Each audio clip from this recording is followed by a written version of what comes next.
hay tres temas generales referente a por ello tenemos principalmente dos síndromes, el síndrome nefrótico y el síndrome físico. Son enfermedades, un conjunto de signos y síntomas que van a ser consecuencia de múltiples patologías a nivel renal, dentro de ellas principalmente las glomerulopatías, que pueden ser primarias o secundarias. Tenemos glomerulopatías primarias, que pueden ser de diferentes tipos, por grandes mínimos, glucósica, etc. Entonces, cualquiera de estas glomerulopatías puede desencadenar un síndrome, dentro de ellos un síndrome nefrótico, que es el más común, o seguido de un síndrome nefrítico. Tenemos también diferentes patologías que nos pueden dar daño a nivel glomerular, como son la diabetes mellitus o la hipertensión arterial. Cualquiera de estas enfermedades va a dañar lo que es el glomérulo, y al dañar el glomérulo me hace que haya una serie de signos y síntomas que se pueden ocupar en un síndrome. El síndrome nefrótico se caracteriza por una lesión a nivel de la membrana glomerular, básicamente a nivel de la membrana basal, lo que va a hacer que pierda su capacidad de repeler lo que es las proteínas. Ustedes se acordarán que el glomérulo normalmente no filtra proteínas. Las proteínas siguen su curso y no van a ser filtradas a nivel glomerular. Lo poco que se filtre va a ser reabsorbido a nivel del tubo. Cuando se pierde esa capacidad, aumenta la permeabilidad capilar, estamos produciendo una mayor pérdida de proteínas a nivel urinario, que es la famosa proteinuria, que puede ser proteinuria en rango nefrótico o no nefrótico. Entonces, ese daño a nivel de la capa glomerular aumenta la permeabilidad capilar, va a desencadenar de forma secundaria una proteinuria o pérdida de proteínas en orina. ¿Hasta cuándo es normal que se pierdan las proteínas en orina? ¿Hasta cuándo las proteínas se pueden perder en orina? Levante la mano. 3.5. ¿Qué? Normal. Rango normal. Menos de 30 miligramos. O, en otras palabras, no se debe perder nada de proteínas. Eso es lo normal. Si uno hace un examen de orina a un paciente, a cualquier tipo de paciente normal o sin ninguna patología, le hago un examen de orina completo, las proteínas deben ser cero. Entonces, cuando hay una alteración a nivel del glomérulo y comienza a aparecer proteínas, eso indica un daño glomerular. Por eso que uno de los signos característicos del daño de la membrana basal viene a ser la proteinuria. Y cuando esta proteinuria agarra rangos mayores a 3.5 gramos o 3.500 miligramos, estamos hablando de un síndrome nefrótico. Cuando las proteínas son menos de 3.5 gramos, estamos hablando de un rango no nefrótico. Entonces, si estamos viendo que lo normal es menos de 30.000 miligramos, acá estamos hablando de 3.500 miligramos. Para decir que está en un paciente con síndrome nefrótico. ¿Ya? Ahora, esta pérdida de proteínas en orina va a desencadenar en forma secundaria lo que es la disminución de las proteínas séricas. La principal proteína sérica es la albúmina. Entonces, esa pérdida de proteínas en orina va a desencadenar pérdida de proteína sérica y va a desencadenar una hipoproteinemia o una hipoalbuminemia. Por lo tanto, cuando me dé albúmina en sangre, van a ser menores de ¿cuánto? 3.5 gramos, ¿no? Entonces, hay pérdida de proteínas en orina y hay una disminución de las proteínas a nivel sérico. De forma compensatoria, esta hipoproteinemia el hígado va a comenzar a sintetizar proteínas y en esa forma también va a aumentar la producción de líquidos, produciendo una hiperlipidemia y una hiperlipidemia. Abre la puerta. Deja abierto la puerta. Entonces, estos son los mecanismos fisiopatológicos para que se pueda dar un síndrome nefrótico. Entonces, una hipoproteinemia va a desencadenar una hipoalbuminemia que va a ser menor de 3.5 o 3 gramos por decilitro la albúmina sérica, va a disminuir la presión hemopótica y por lo tanto va a haber una extravasación de líquido del intravascular al intersticial y esto va a generar los famosos edemas. Por eso que los pacientes con un síndrome nefrótico van a tener un cuadro de edema periférico, que generalmente va a empezar en miembros inferiores, desde pies, tobillos, y va a subir de forma ascendente. Entonces, el edema característico de una falla renal o de una glomerulopatía es el edema en miembros inferiores progresivo, de la parte distal hacia la parte proximal, y el edema en miembros superiores y posteriormente el edema en cara o el edema palpebral. Entonces, esos son los signos característicos que va a haber en un paciente con una glomerulopatía. Esta es la transacción de plasma que cosa me va a generar de forma principal el edema, aumentar el líquido en un tercer espacio, no solamente va a dar edema periférico, sino puede trasvasarse ese líquido a nivel de la zona peritoneal o la zona pleural, generando el ramo pleural, generando citis. Y va a activar lo que es el mecanismo compensador por la hipovolemia del sistema reticular, el sistema renina-angiotensina-aldosterona, el sistema nervioso simpático y el hormona tiroides. También, ¿qué cosa se va a producir? Una disminución en la producción de gamma globulina, generando inmunosupresión o disminución de las defensas, va a activarse lo que son la producción de factores de coagulación, produciendo lo que es hipercoagulabilidad, desencadenando trombosis venosas periféricas o trombosis venosa profunda, ¿no? Y va a alterarse una serie de mecanismos hormonales. Entonces, esa es generalmente la fisiopatología en el cuadro clínico de un síndrome nefrótico. En un síndrome nefrítico, ¿qué cosa va a haber? Va a haber una inflamación glomerular. O sea, lo característico es que se va a producir una inflamación a nivel glomerular que va a producir ¿qué cosa? Pérdida o extravasación de hematíes por orina y va a producir una hematuria. Entonces, ¿cómo diferencio el síndrome nefrótico de un nefrítico? En el síndrome nefrítico va a haber hematuria, va a haber hipertensión, va a haber edemas. En el síndrome nefrótico va a haber edemas, ¿qué más? Dislipidemia y hipoalbuminemia, ¿no? Entonces hay diferenciaciones específicas entre uno y otro síndrome. El síndrome nefrítico se va a producir una inflamación glomerular, obstruyendo la luz capilar, disminuyendo el filtrado glomerular, produciendo una lesión renal aguda, ¿no? El término de insuficiencia renal aguda ya ha sido reemplazado por lesión renal aguda. O sea, es una causa principal de la lesión renal brusca o de horas o de días. Y otro signo que me va a producir es la poliuria, activando el sistema renina-angiotensina-aldosterona, produciendo mayor concentración de sodio de agua y produciendo edemas e hipertensión. Entonces, lo característico de un síndrome nefrítico es hipertensión arterial, edemas y hematuria. Esto es lo característico. Y puede haber proteinuria, pero el rango no nefrótico, menor de 3.5 gramos por 24 horas. Lo otro característico de un síndrome nefrítico es que va a haber, como hay un daño a nivel glomerular de tipo inflamatorio, pueden formarse cilindros hepáticos. Y esto se puede detectar en el examen de orina completo.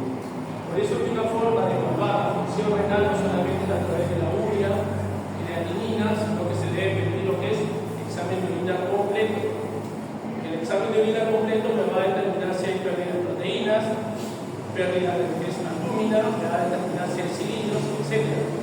Si un examen que me permite evaluar función renal es el examen de orina completo. Y de esa manera puedo ver lo que son la presencia de cilindros hepáticos. El síndrome nefrítico se caracteriza porque va a haber hematuria y un grado de proteinuria, pero menor de grado nefrótico. Generalmente va a haber hematíes dimórficos y a menudo cilindros de hematíes. A menudo va a presentar edema, hipertensión, poliuria y creatinina sérica elevada, ¿no? Y el diagnóstico muchas veces es por biopsia renal. Se necesita hacer una biopsia para poder confirmar la glomerulopatía que se está produciendo. El síndrome nefrítico es secundario al daño a nivel glomerular y se puede ser un síndrome nefrítico agudo, un síndrome nefrítico crónico. Las causas de esta pueden ser primarias o idiopáticas o pueden ser secundarias, secundaria a una hipertensión, secundaria a una diabetes, secundaria a un lupus, secundaria a alguna otra enfermedad. Las glomerulopatías generalmente se dividen en dos tipos, primarias y secundarias. Las secundarias son secundarias a una enfermedad sistémica, que puede ser diabetes, puede ser hipertensión, puede ser lupus, puede ser artritis, etc. Esas son las glomerulopatías secundarias. Y las primarias pueden ser las debido de tipo autoinmune o de daño a nivel glomerular. Y esto es síndrome nefrótico principalmente, que empieza en el edema a nivel de pies o tobillos, que aumenta progresivamente. Y la otra característica es que es bilateral, o sea, no va a aumentar el volumen en un solo pie y el otro va a estar normal. Eso no es algo crónico sistémico. Para que sea algo sistémico, generalmente es bilateral. Y lo otro característico de un síndrome nefrítico va a ser la hematuria, que puede ser hematuria microscópica o una hematuria macroscópica, como en este caso.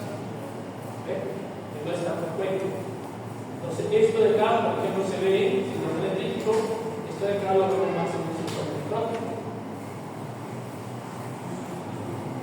Aquí tenemos algunas definiciones, por ejemplo, o algunos casos que podemos ir hablando. Tenemos un paciente varón de 50 años que empieza con disnea, pared de piel, glucosas, presión arterial 160, a la sacra, enfermedad ventricular derecha, tiene anemia, 9 de hemoglobina, colesterol 320 y proteínas en orina, ¿qué cosa será? ¿Qué criterio cumple? Proteinuria, no solamente se puede detectar en rangos cuantitativos, que es 3.5 gramos, sino en forma cualitativa a través de un examen de orina. Si yo le hago un examen de orina completo y encuentro 3 cruces en orina, ese es un rango de nefrótico. ¿No? ¿Qué otro criterio cumple? Anasarca, el edema. ¿No? El edema en extremidades, la anasarca viene a ser un edema generalizado. Cara, extremidades superiores y inferiores. ¿Y qué otro criterio cumple? Dislipidemia, ¿no? Entonces tiene también dislipidemia. Entonces este paciente tiene los criterios clínicos para encajar en un síndrome nefrótico. ¿Podrá ser un síndrome nefrítico? No, porque no tiene hipertensión arterial. La presión arterial está normal y en el examen de orina no habla nada de hematuria. Entonces no cumple criterios para hacer un síndrome nefrítico. ¿Y qué más es que este paciente tiene anemia, que se ve en pacientes con enfermedades renales crónicas, y tiene lo que es líquido en un tercer espacio? ¿Por qué? Porque pierde la renal derecho. Este paciente cumple el criterio clínico para un síndrome nefrótico. Si uno analiza síndrome nefrótico en niños, la causa más frecuente en niños, ¿no? Paciente varón de 5 años con síndrome nefrótico, no hematuria, presión arterial normal, o sea, me está diciendo que no tiene un síndrome nefrítico asociado. La biopsia renal cosa voy a encontrar enfermedad por los niños. Esta es la patología o la glomerulopatía más frecuente de síndrome nefrótico en niños. Entonces, cuando uno evalúa síndrome nefrótico puede ser diferente en niños, en adultos o en ancianos. En niños tiene una patología más frecuente, que es los niños. Ya sabemos que para hablar de un mensaje cuantitativo de proteinuria en orina 24 horas, el rango para hacer un síndrome nefrótico tiene que ser mayor de 3.5 gramos, como puede ser de 5, de 7, de 6. Ese es fácil de hacer. En este caso tenemos un paciente de 6 años que presenta edema generalizado, oliguria, piel pálida, dolor abdominal, tiene proteinuria, no tiene hematuria, tiene proteínas séricas totales de 4.5 y una albúmina de 4.2 gramos, ¿no? Con colesterol y triglicéridos elevados. Entonces, ¿qué estoy encontrando acá? Proteinuria en rango nefrótico, 3.5. Estoy encontrando hipoalbuminemia menor de 3.5, estoy encontrando dislipidemia, estoy encontrando proteinuria en forma cualitativa. Se cumplen los criterios para un síndrome nefrótico. No encaja en un síndrome nefrítico porque no hay hematuria, porque la presión arterial está normal, ¿no?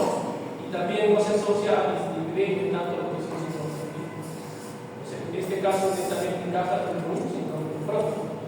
Y cuando evaluamos lo que son etiologías de un síndrome nefrótico de forma secundaria, porque les había hablado que las etiologías pueden ser primarias o secundarias, estamos hablando de enfermedades sistémicas, diabetes, hipertensión, lupus, nefritis autoinmune, etc. son enfermedades sistémicas. Entonces, en este caso, la causa principal de un síndrome nefrótico de tipo secundario es la diabetes mellitus.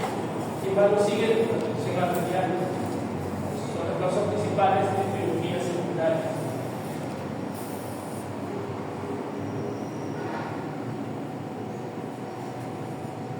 ¿Cuáles son las características de un síndrome nefrítico?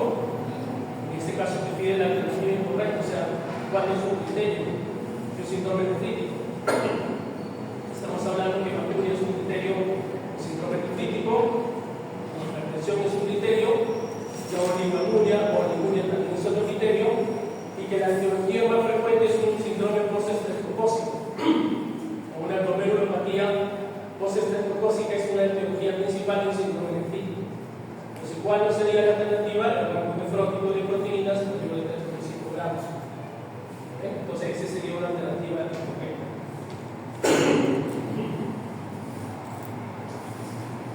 Y así sucesivamente. Entonces, yo puedo hacer una diferenciación en base a los criterios del síndrome nefrótico y síndrome nefrítico y también determinar cuáles son las etiologías más frecuentes en cada una de ellas. Ahora vamos a hablar sobre lo que es la enfermedad renal crónica. Aquí se va a tomar un poco más de tiempo. La enfermedad renal crónica viene a ser la parte final, o la estadio final de cualquier tipo de enfermedad a nivel del glomérulo o a nivel del túbulo intersticial, ¿no? Es la parte final o la etapa final de cualquier enfermedad a nivel renal y tiene unas características específicas, como son su definición, clasificación y complicaciones que pueden tener. La enfermedad renal crónica pasa por etapas. Eso me imagino ya ustedes saben, ¿no? O grados. La enfermedad renal crónica, las causas principales en nuestro medio son diabetes e hipertensión. O sea, cualquier paciente que sea diabético y hipertenso, yo tengo que hacer un despistaje de estas enfermedades, o si tengo un paciente con diabetes y hipertensión, tengo que hacer un despistaje de la enfermedad renal crónica. Porque tarde o temprano estas enfermedades, si no son bien controladas, no son bien llevadas, me van a desencadenar la enfermedad renal crónica. Se ha visto que el mayor tiempo de enfermedad de la diabetes o de la hipertensión, tarde o temprano hace enfermedad renal crónica. Por lo tanto, todo paciente que se diagnostique con diabetes o con hipertensión tiene que hacer despistaje de la enfermedad renal crónica. ¿Okay? ¿Qué exámenes le haríamos para ver si tiene esa enfermedad? ¿Qué exámenes haríamos para definir si un paciente está con enfermedad renal crónica?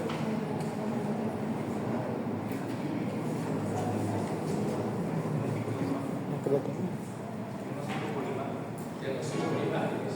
¿Okay? ¿Qué más? Creatinina. Muy bien. ¿Qué más? ¿Qué más pedí? Urea, creatinina, ¿no? Ecografía renal, etc. ¿Cuáles serían los signos clínicos de esta enfermedad? Anemia, ¿qué más? ¿Qué signos clínicos me da esta enfermedad? Edemas, ¿no? Edemas también me produce, ¿qué más? Hiporproteinemia, proteinuria, ¿qué más me puede dar? Dislipidemias, muy parecidas a las complicaciones del síndrome nefrótico nefrítico. Entonces, un paciente que me venga con edemas periféricos, me venga con signos de anemia, me venga con cambios en la piel, con cambios en el cabello, ¿no? Una piel terrosa, me venga con un cabello pajizo, opaco, ¿no? Me venga con edemas periféricos, edema palpebral, hay que pensar en una enfermedad renal crónica. Entonces, la sospecha de la enfermedad empieza con los signos o síntomas, y también se debe hacer un despistaje en ciertas enfermedades, que sea diabetes y hipertensión. ¿Qué otra enfermedad haría este despistaje de esta enfermedad? ¿Qué otras enfermedades?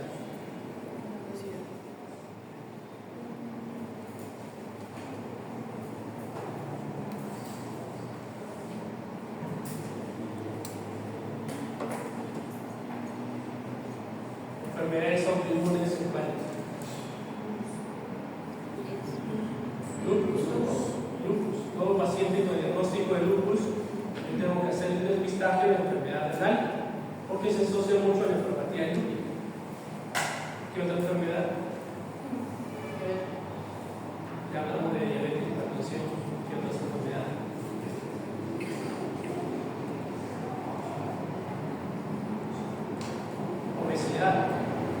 Obesidad, síndrome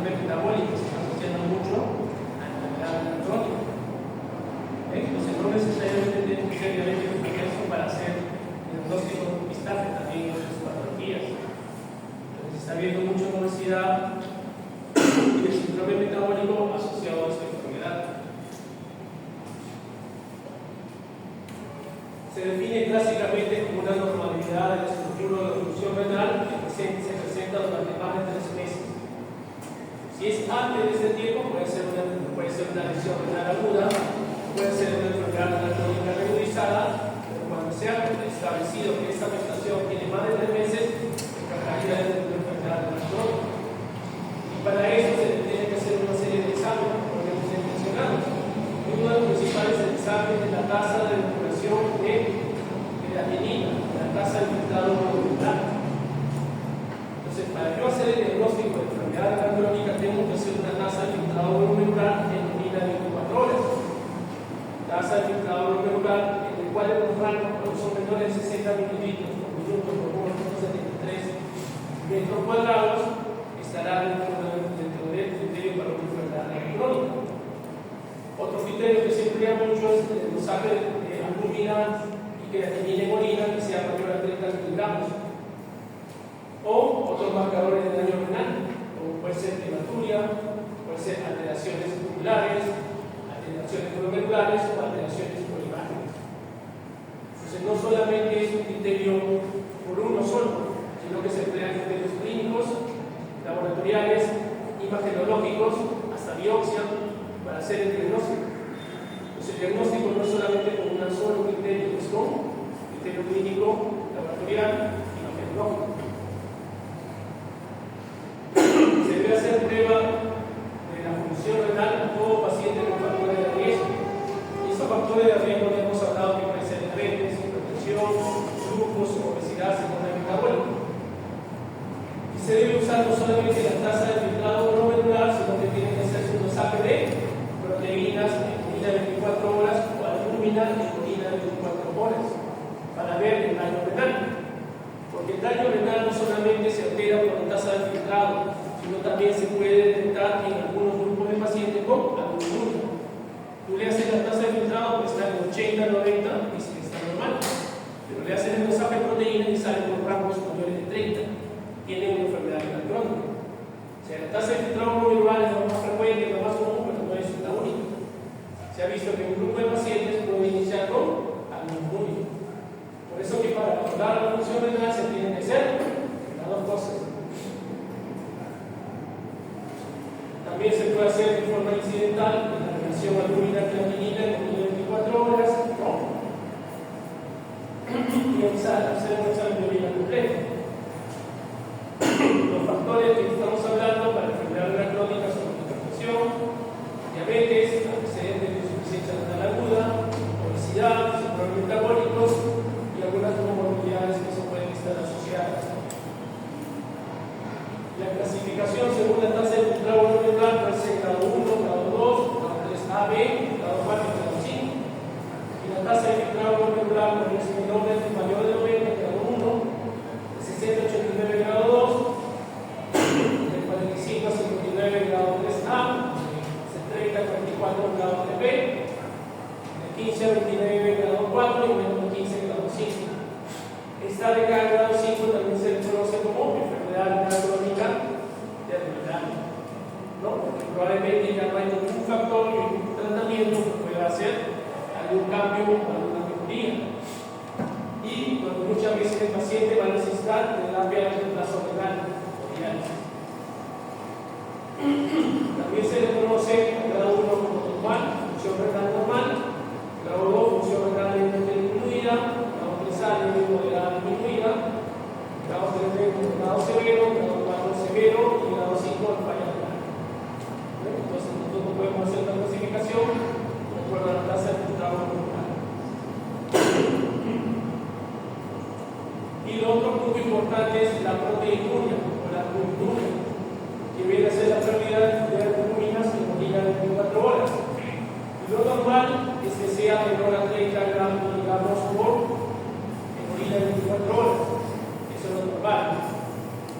Cuando es de 30 a 299 se dice que hay un aumento o disminución de la función renal moderada, y cuando es más de 300 es una alteración de la función renal severa. Entonces, no hago nada, sino también por saque albúmina de 24 horas. ¿No? Y esta albúmina es la que me va a definir el rango nefrótico o rango no nefrótico para los síntomas que ya he mencionado.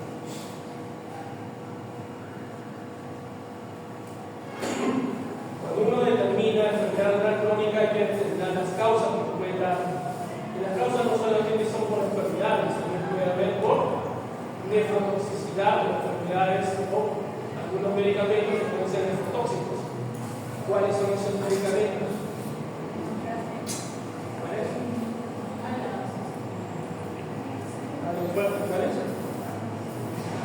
¿Qué fármacos son nefrotóxicos? Hay este tipo de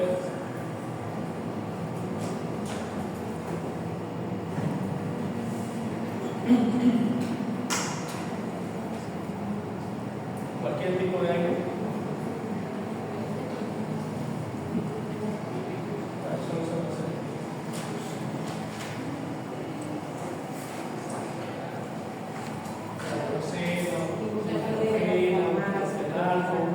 ¿No? Pero ¿cuándo se vuelven nefrotóxicos? Porque todos hemos usado una vez aire. No hemos usado ¿cuándo se puede volver nefrotóxico? Cuando se usa en forma crónica, cuando se usa en forma inadecuada o en forma empírica, ¿no? Si ustedes revisan los manejos de tratamiento para diferentes enfermedades, se dice muy claro la dosis, cuántas veces al día y el tiempo, ¿no? Entonces, cuando uno indica un medicamento, por ejemplo, tiene que saber cuál es la dosis adecuada, cuántas veces al día y el tiempo. Para dar un mal, tenemos que usar, por ejemplo, el cero que es menos nefrotóxico. Puedo usar 7 días, 10 días, no pasa nada. Pero si yo a ese mismo paciente le pongo diclofenaco diario, micromuscular, probablemente le estoy produciendo algún riesgo para ese paciente. Y si es un paciente diabético, hipertenso, añoso, más de 60 años, probablemente tenga mayor riesgo. Entonces, cuando yo doy un medicamento, tengo que saber cuál es su dosis, cuándo se da, y el tiempo que puedo usar. Si excedo o paso eso, lo que puede venir a riesgo. ¿Qué otros fármacos pueden ser nefrotóxicos? ¿Vale?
tóxico, pero la mayoría de ellos son cuando se usan de forma inadecuada en sobredosis o por tiempos no establecidos. Entonces la automedicación es un factor de riesgo que puede llevar a la nefrotoxicidad. Anomalías en el tracto urinario también lo pueden desencadenar, como cuál es un ejemplo. ¿Qué anomalías en el tracto urinario pueden desencadenar enfermedad crónica? Hidronefrosis, litiasis renal, litiasis cerebral, doble sistema calicial, ¿no? Pues esas anormalidades también pueden desencadenar tumores, por ejemplo. Tumor a nivel del cuello uterino, tumor uterino, hiperplasia benigna de próstata, pueden desencadenar de forma secundaria cáncer, ¿no? Por una lesión postrenal,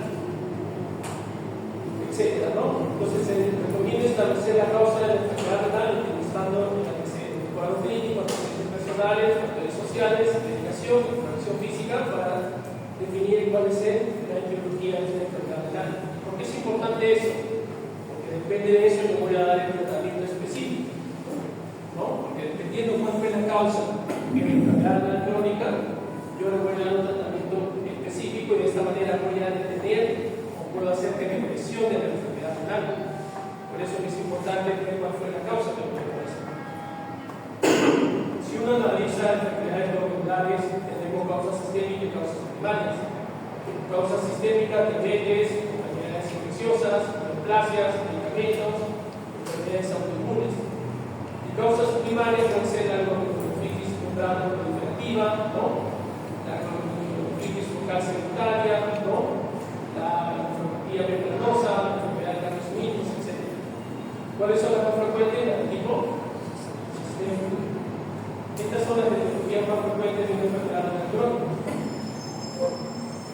Tenemos otra causa como son las enfermedades intersticiales o tubulointersticiales, como puede ser la autoinmune, las medicamentosas o las tóxicas, ¿no? Y las neoplásicas, por ejemplo, un mieloma múltiple, una leucemia mieloide aguda, puede desencadenar la núcleo intersticial y también producir una enfermedad crónica.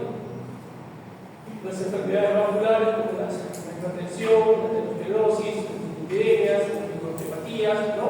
O las enfermedades congénitas a nivel renal, como sea enfermedad quística o poliquistosis renal, el síndrome de Alport o la enfermedad de Fabry. ¿No? Son las causas que son mucho menos frecuentes. Y finalmente, el diagnóstico definitivo se hace con la biopsia renal, pero solo en ciertos casos, no en todos. Se recomienda la realización de una biopsia renal como prueba diagnóstica aceptable y segura para definir la causa y guiar la decisión del tratamiento cuando sea clínicamente apropiado. Se hace una técnica estándar, ¿no? O sea, no en todo paciente con enfermedad renal no necesita una biopsia. Solamente en pacientes en los cuales la evolución sea favorable, sea rápidamente progresiva o no pueda determinar cuál es la etiología de la enfermedad. Si ahí yo no sé hasta el momento cuál es la causa de la enfermedad renal crónica, un paciente joven, un paciente adulto, un niño, yo puedo hacer una biopsia. Pero si es un diabético, si es un hipertenso, yo ya sé cuál es la causa. Entonces no es necesario hacer la biopsia. Entonces tengan en cuenta eso. Solo en ciertos casos se debe hacer el diagnóstico. Ahora, la cronicidad yo no tengo que asumir de forma inmediata, ¿no? La cronicidad se basa en base a la normalidad de la tasa de filtrado comunitario. Y para eso tiene que haber una evaluación inicial con controles previos. O sea, yo con un primer examen no puedo definir este crónico.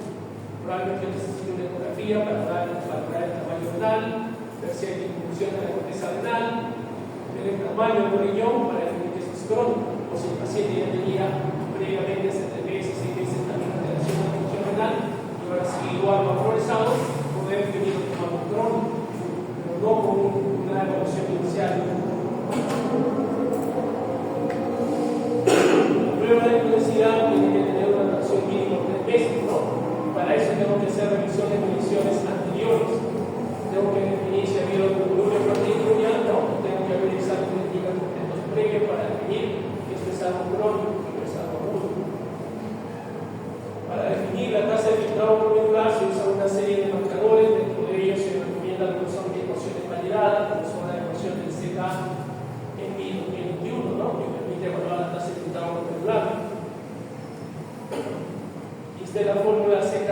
CKD-EPI, ¿no? Que evalúa no solamente la tasa de depuración de creatinina, sino la depuración de cisteína, que es una de las ecuaciones mucho más sensibles y específicas para hacer la valoración de la tasa de filtrado molecular. Entonces la ecuación de Profbov, que mayormente conocemos, es muy específica y es muy sensible. Existen otras ecuaciones que son mucho mejores, pero que es un poco difícil a veces realizarlas.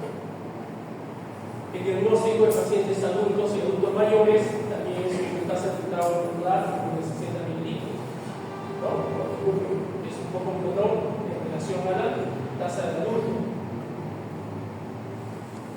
Y para esto tenemos que comprender el valor de identificación que tiene la tasa de filtrado molecular, así como la variabilidad de factores que influyen en esta tasa de filtración. Tenemos que evitar las alteraciones o los cambios que se pueden ver en el fondo de la raza, ¿no? Y destacar que hay valores ya establecidos. Otro punto importante es determinar los valores de albúmina, porque la albuminuria es un marcador diagnóstico inicial, es un marcador diagnóstico mucho más precoz que la tasa de filtrado molecular. Muchos pacientes pueden empezar con daños en la proteinuria o mayor pérdida de albúmina y hemoglobina, y estos son cambios iniciales precoces. Y también indica daño por enfermedad crónica. Ahora, la enfermedad crónica tiene una serie de complicaciones y riesgos, y uno de sus principales riesgos es el riesgo cardiovascular. ¿Qué sabe sobre ello? Las complicaciones que tiene la enfermedad crónica, ¿cuáles son esas complicaciones? ¿Cuáles son las complicaciones a nivel cardiovascular? ¿Qué sabe sobre ello? A ver qué han leído, qué saben sobre enfermedad cardiovascular y enfermedad crónica.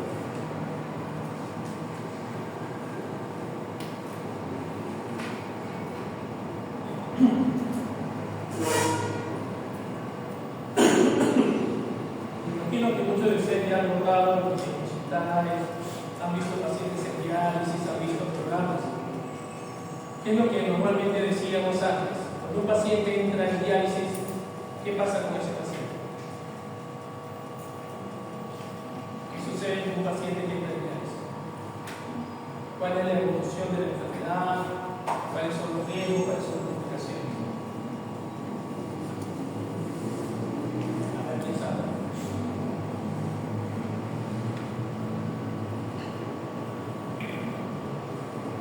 La diálisis, ¿qué es la diálisis? Solamente es una terapia de reemplazo renal. Solamente trata de cumplir la función del riñón. Pero ¿hay algo más en el mundo del beneficio?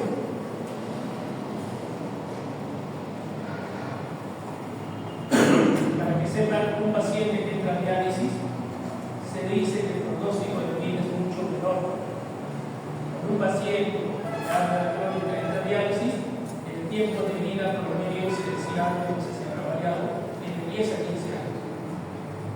Si un paciente con 30 años entra en diálisis, el pronóstico de vida es de 10 a 15 años. O sea, puede vivir hasta los 40 a 45 años. Tranquilo, después de eso, no se sabe. Si un paciente entra a los 50 años en diálisis, un promedio de vida de 10 a 15 años. 50 a 55, probablemente después de eso puede fallecer. Cuando un paciente entra en diálisis, no es que va a tener su tiempo de vida igual que una persona normal. Su tiempo de vida cae. El tiempo de vida se dice que el promedio puede durar entre 10 o 15 años, siempre y cuando sean bien controlados y bien llevados. Entonces, por eso que se tiene que hacer, por eso que un paciente que tiene enfermedad renal crónica, yo tengo que tratar de buscar que llegue a estadio 5. Porque si el paciente llega a estadio 5, ¿qué significa? Tiene un mayor riesgo de muerte o de mortalidad, y su tiempo de vida se va a reducir. Eso pasa. Muchos pacientes incluso no llegan ni a 10 años, muchos fallecen desde los primeros 5 años. Eso pasa por una serie de alteraciones que justamente tienen relación a este punto que estoy preguntando. Relaciones de enfermedad renal crónica y riesgo cardiovascular. Eso sería.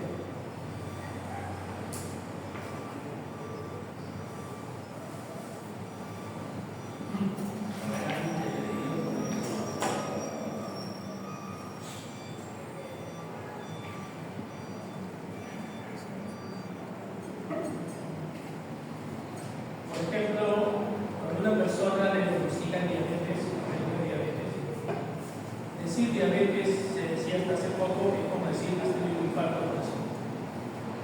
Una persona que no tiene diabetes, tranquilo, vive su vida, vive hasta los 60, 70 años, no pasa nada. Pero decir una persona que tenía diabetes, se decía que es como decir has tenido un infarto al corazón. ¿Qué significa eso? Que tienes un mayor riesgo de infarto. ¿Qué significa eso? Que tienes un riesgo cardiovascular muy alto. Solamente por el diagnóstico de diabetes. ¿Y eso por qué salió? No es por una intención, sino que se hizo estudios, múltiples estudios poblacionales o estudios descriptivos donde se vio que los pacientes que tenían diabetes se morían casi igual que los pacientes con infarto. Una persona que tiene un infarto al corazón probablemente tiene un riesgo mayor de mortalidad en 10 o 15 años. Se muere más. Y ese riesgo de mortalidad es muy igual a un diabetes. O sea, basta que te diagnostiquen diabetes, se decía que tenías ese riesgo alto, muy alto. Muy parecido a un infarto. Por eso que decían diabetes sinónimo de que es un infarto. Porque ya cambió esa denominación. O sea, para que veas el impacto que tiene una enfermedad, el riesgo cardiovascular. Entonces, cuando un paciente se diagnostica diabetes, pasa automáticamente a un riesgo cardiovascular alto. Cuando un paciente se diagnostica de enfermedad renal crónica, también pasa automáticamente a un riesgo cardiovascular alto o muy alto. Si ustedes habrán visto en algún momento el riesgo cardiovascular puede ser bajo, medio, alto y muy alto. Entonces, ser diabético te trataba de riesgo de igual. Ser paciente con enfermedad renal crónica te trataba de riesgo alto. Si eras diabético, hipertenso, con enfermedad renal crónica y obeso, es muy alto. Entonces, esos son los factores de riesgo. ¿Qué significa eso? Riesgo alto, muy alto. Ese riesgo de morir a 10 años. ¿Cuál es el riesgo que tiene una persona de morir en 10 años o 15 años? Un riesgo muy alto, un riesgo alto, un riesgo medio, bajo. A eso se refiere el riesgo cardiovascular, riesgo de mortalidad a 10 o 15 años. Ser diabético te mandaba el frente muy bajo. Ser diabético hipertenso, riesgo alto, muy alto, y ser diabético hipertenso, enfermedad renal crónica alta. A eso se refiere el riesgo cardiovascular. Y hay unas tablas, no las tengo ahorita, pero que te habla de una mortalidad de 5 o 10%. O sea, un riesgo alto, creo que un riesgo de 5% o 10%, un riesgo muy alto, un riesgo más de 10 o 15%. O sea, de cada 10, si se uno o 2, no, ahí sale. A eso se refiere. Entonces, ¿qué pasa? En esa enfermedad renal crónica de efectos cardiovasculares y mortalidad. Imagínate un paciente que es diabético, hipertenso, obeso, cirrótico y tiene las enfermedades crónicas. De frente pasa con el mundial. Y tiene un riesgo de mortalidad en los primeros 10 años probablemente del 20% más. A eso se refiere el riesgo cardiovascular. Por eso que los pacientes que están en diálisis tienen un riesgo de mortalidad alto por 10 años. A eso se refiere. Y eso no parte de la nada, parte porque se han hecho múltiples estudios donde se ha corroborado esta información. Por eso que un paciente con enfermedad renal crónica yo tengo que evitar que progrese la enfermedad. Debo de evitar que avance, debo de evitar que entre al grado 5 o que entre a diálisis. Porque una vez que entra eso ya la cosa es más difícil o más complicada. ¿No? A eso se requiere esa diagnóstico.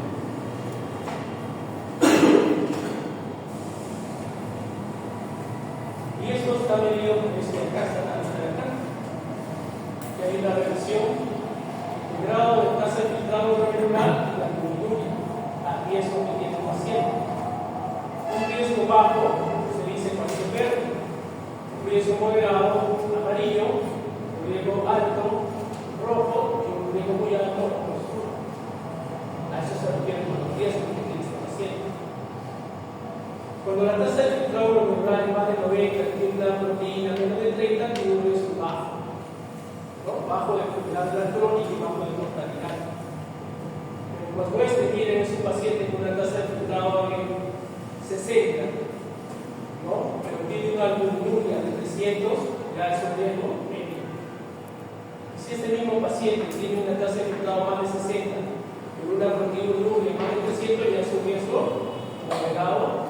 Entonces, la albuminuria no solamente es un criterio diagnóstico, sino es un criterio pronóstico, porque me va a permitir el riesgo que tiene este paciente de complicaciones de enfermedades cardiovasculares. Si se dan cuenta, mientras la proteína esté en rango normal, también nos baja.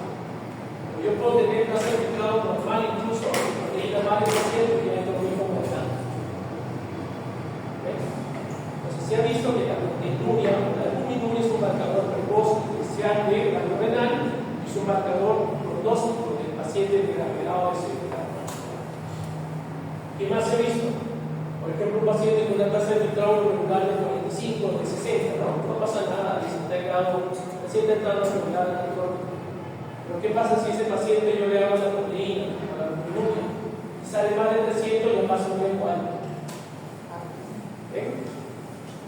Si este paciente, por ejemplo, tiene una tasa de filtrado de 30, ya es un riesgo alto, y tiene una proteína más de 300, ya es un riesgo muy alto. Por eso que actualmente se indica que todo paciente con diagnóstico de enfermedad renal crónica no solamente tengo que hacer la tasa de filtrado, sino la albuminuria en orina 24 horas para ver en qué rango está. Y a mayor pérdida de proteínas, mayor riesgo de gravedad, de severidad o de riesgo cardiovascular. Entonces, para eso sirve esta tabla de riesgo, para hacer una correlación entre la tasa de filtrado y el nivel de albuminuria. De acuerdo a eso, se va a unir muy alto, muy alto, muy intermedio. En persona con tasa de filtrado regular, con enfermedad renal crónica grado 3 de grado 5, se recomienda utilizar ecuaciones de riesgo validado para estimar el riesgo de falla renal. Entonces, también eso permite ver los cuidados que requiere un paciente. Cuando un paciente tiene una tasa de filtrado de 60-30, tiene que inmediatamente pasar a un nefrólogo para hacer una evaluación. Cuando su tasa de filtrado es menos de 30, el manejo es multidisciplinario. Entre un nefrólogo, entre un cardiólogo, entre un nutricionista, entre muchos otros especialidades. Cuando la tasa de filtrado es menos de 20, probablemente tiene que pasar a un paciente cardiólogo. La renal no va a tener que renal renal. Entonces, a eso se requiere histográfico. Y estas son tablas que han valorado una serie de riesgos de complicaciones en el paciente con enfermedad renal crónica. Por ejemplo, el riesgo de mortalidad. Aquí se valora el riesgo de mortalidad, aquí se valora el riesgo de mortalidad cardiovascular, aquí se valora el riesgo de derrame cerebral, el riesgo de infuria renal, el riesgo de hospitalización, etc. Si se dan cuenta, a mayor deterioro de la función renal y albuminuria, mayor riesgo de mortalidad, mayor riesgo de movilidad cardiovascular y mayor riesgo de hospitalización. Entonces, esa relación de esa tabla de riesgo no está dada por sí de cualquier manera, sino está basada en múltiples estudios. Ve acá un estudio de 42 cortes, 76 cortes, 57 cortes que evaluaron la relación de la mayor deterioro de la función renal y mayor albuminuria, mayor riesgo de mortalidad y de riesgo cardiovascular. Entonces ya hay tablas que te valoran todo. Entonces, ¿qué es lo que se debe hacer en un paciente con una enfermedad renal crónica? Hay que intervenir rápidamente, hay que intervenir de forma sistémica, con múltiples formas de tratamiento. El paciente con enfermedad renal crónica se tiene que hacer un tratamiento integral para reducir el riesgo de progresión y de las complicaciones asociadas. Un paciente con enfermedad renal crónica no solo tiene mayor riesgo de mortalidad, tiene mayor riesgo de disciplina, tiene mayor riesgo de enfermedad cardiovascular, tiene mayor riesgo de infarto cardíaco, infarto cerebral o hemorragia cerebral, mayor riesgo de trombosis venosa o de alteraciones de la coagulación. Por lo tanto, no solamente va a mitragliar, sino que se va a hacer una serie de complicaciones sistémicas. Y yo tengo que intervenir. Se dice que la intervención puede empezarse con la actividad física. Se recomienda actividad física en todo paciente con enfermedad renal crónica, mínimo 150 minutos por semana, para mejorar la función cardiovascular, disminuir el peso y mejorar los niveles de perfil lipídico. Se recomienda restricción de sodio, mejorar la ingesta proteica, ¿no? Y evitar un estadoquismo, el uso de aires o fármacos nefrotóxicos. causa. Controlar la diabetes y controlar la hipertensión, si no se atienden estas enfermedades. Entonces, actualmente el manejo de la enfermedad renal crónica es cambio de estilo de vida, manejar control de primera línea y terapias tarde con la patología que tenga el paciente. Hábitos de vida saludable, que está de temperatura, que son frutas, actividad física, dejar de fumar, ¿no? Y manejo médico, que actualmente antes solamente usábamos antagonistas de los receptores de angiotensina, ¿no? Lo que eran los IECAS o los ALA. Antes solamente teníamos el losartán, el para manejar pacientes con enfermedad renal crónica. Pero actualmente han aparecido otros fármacos como son los inhibidores de la SGLT2 o los transportadores de la GLT2 a nivel del grupo renal. Y esto que se ha visto que mejora la función renal, hace que el riñón, que está perdiendo su función, se detenga o mejore o regresione la enfermedad. Y esto está basado en los estudios. Entonces, actualmente para el manejo de enfermedad renal crónica no solamente tenemos los ALAS o los IECAS, ¿no? Para el manejo, sino también tenemos los inhibidores de la SGLT2 o también tenemos los agonistas de la GLP1. Agonistas receptores de la GLP1 como la liraglutida o otros medicamentos que se pueden utilizar. Cambio de estilo de vida, mínimo 150 minutos por semana, ¿no? Con un nivel de evidencia adecuado, tratando de bajar ese índice de masa corporal o obesidad y dejar de consumir alcohol y tabaco. Dieta sana, con mayor consumo de alimentos de origen vegetal, no de origen animal, ¿no? Y menor ingesta de alimentos ultraprocesados, harina, chocolates, tortas, etc. ¿No? Todo lo que comida chatarra. Tienes que realmente salir de la dieta de eso. Ingesta proteína, antes decíamos que un paciente con enfermedad renal crónica debe bajar su ingesta proteica, pero se ha visto actualmente no es así. El paciente requiere ingesta proteica, pero incluso con proteínas de alto valor biológico. Incluso antes el niño con enfermedad renal crónica restringíamos la proteína, pero que se ha visto que los niños se desnutrían, se malnutrían y se complicaban. Entonces actualmente se recomienda dar un mejor aporte proteico en niños. Por eso no se restringe la ingesta de proteína en un niño con enfermedad renal crónica, para no alterar el crecimiento y su desarrollo. En adultos mayores con fertilidad o sarcopenia se debe dar un buen suplemento proteico, ¿no? Actualmente se recomienda 0,8 gramos por kilo en adultos con enfermedad grado 4, grado 3, grado 5. Entonces esa es la dosis de proteína que debe tener el adulto. La ingesta de sodio se recomienda restringir la ingesta de sodio, bajando a menos de 2 gramos al día de sodio, o menos de 5 gramos de cloruro de sodio en el paciente con enfermedad renal crónica. Y el control de la glucosa se dice que debe ser estricto o debe llevarse un paciente diabético mal controlado a que controle su enfermedad. Si es un paciente con antidiabéticos orales, solamente se pueden usar los antidiabéticos orales. El diabético con enfermedad crónica hasta grado 3. Una vez que entra a grado 4, grado 3, una vez que entra a grado 3, grado 4, tengo que reducir la dosis. Si yo doy metformina 3 veces al día, 2.4 gramos al día en función renal normal, cuando entra a grado 4 ya no voy a dar 2.4 gramos, 3 tabletas, voy a bajar a 1 o a 2, o sea, bajo su dosis, no los efectos, pero bajo.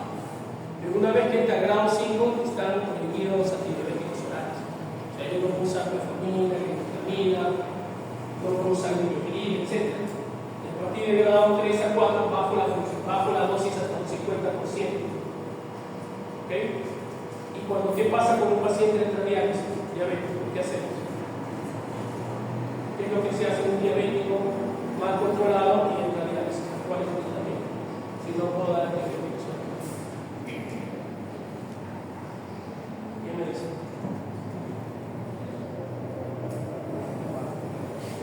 ¿Qué uso? ¿Qué sucede con el diabético?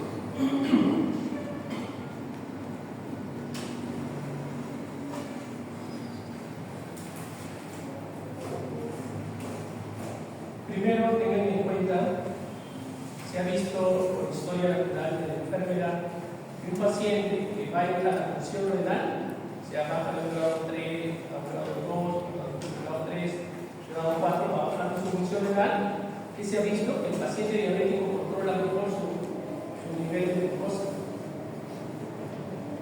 Habrán escuchado, no sé si habrán visto historias. Doctor, yo antes usaba metformina en la mía para mi integridad, mi glutamina. Actualmente ya casi no uso, no tomo solo uno, me va bien. Antes mi enfermedad no controlaba, doctor, y ahora está controlando. ¿Han visto eso? O algunos pacientes que entran a diálisis y dicen, doctor, antes yo usaba insulina y mi pastilla, ahora ya no me quiero nada. Ya no necesito. O sea, ya mi doctor me suspendió las pastillas, me suspendió la insulina. ¿Por qué es eso? ¿Por qué se da eso en un paciente renal? Ya ven, ¿qué está sucediendo? Y eso tiene relación con lo que estamos hablando.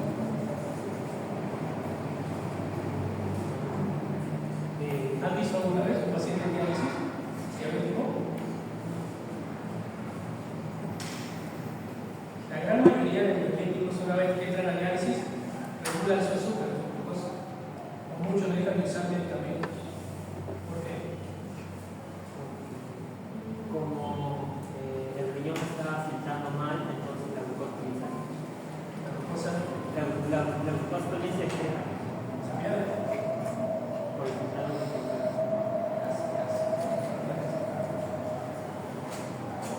Acuérdense que nosotros tenemos producción de insulina endógena. Todos los días producimos insulina, los implantes todos los días producimos insulina. Esa insulina que produce nuestro cuerpo se llama insulina endógena. Todos los días produce una cantidad, una receta.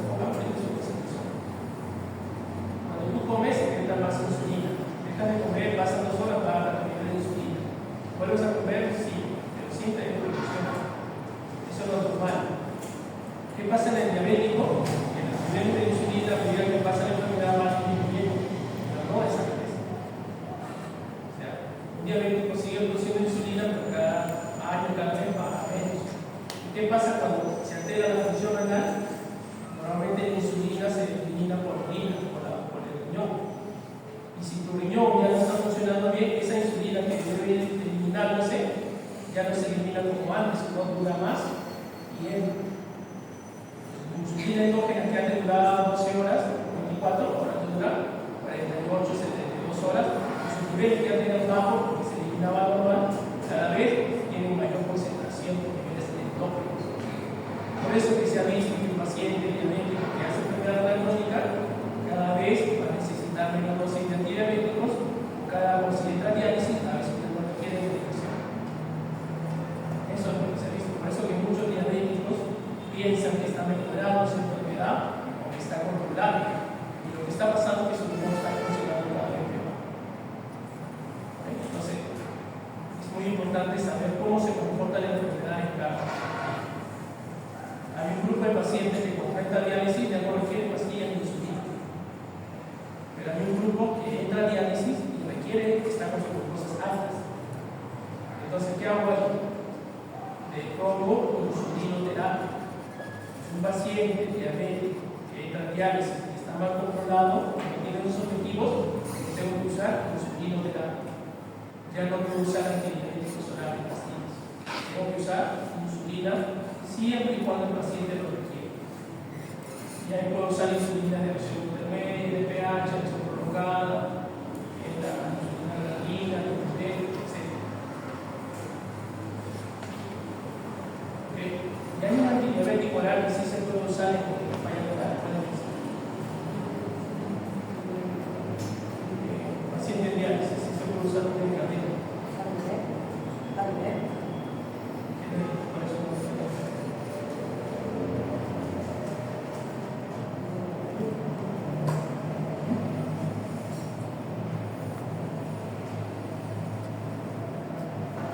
Ese medicamento que sí se puede usar.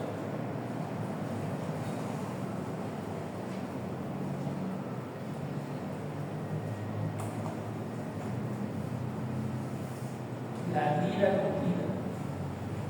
La liraglutida es el único antidiabético oral que se puede usar en falla renal crónica grado 5. El resto ninguno. ¿Por qué se puede usar? Porque se elimina por el hígado, por la lisis. Casi todos los medicamentos en general y los antidiabéticos orales se eliminan por la riñón. Por lo tanto, cuando hacen enfermedad renal crónica ya no puedo usarlo. Cuando entra la diálisis, peor, ya no se